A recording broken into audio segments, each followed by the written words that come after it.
नमस्कार दोस्तों, आज एक बहुत बड़ी खुशखबरी है।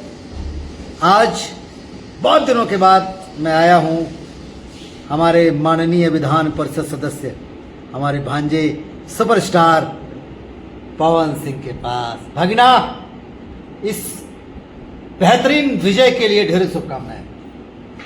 लव यू मेरा मामा। और मुझे पता है कि 2029 में आप सदन में होंगे, हाउस में होंगे, माननीय मेंबर ऑफ पार्लियामेंट। बहुत प्रसन्नता हो रही है, सच में बहुत खुशी हो रही है। और मुझे पता है कि इस जिम्मेदारी को आप बड़ी बेहतरीन से निभाएंगे।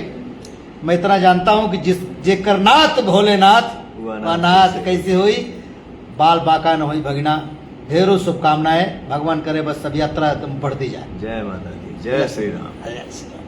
तो दोस्तों एक बार फिर से मनोज टाइगर यानी कि बतासा चाचा पवन सिंह के सपोर्ट में आ गए हैं। जैसे ही पता चला मनोज टाइगर को कि मेरा भांजा विजय हो गया है, वैसे ही पवन सिंह से मिलने आ गए और उनको ढेर सारी बधाइयां दी। और आप लोग भी पवन सिंह को बधाई इस कमेंट बॉक्स में दे सकते हैं। अगर आप लोग पवन सिंह का फैंस है तो जितना ज्यादा हो सके इस वीडियो को शेयर करें, लाइक करें, कमेंट जरूर करें पवन सिंह के लिए। और प्लीज इस चैनल को सब्सक्राइब भी जरूर करें।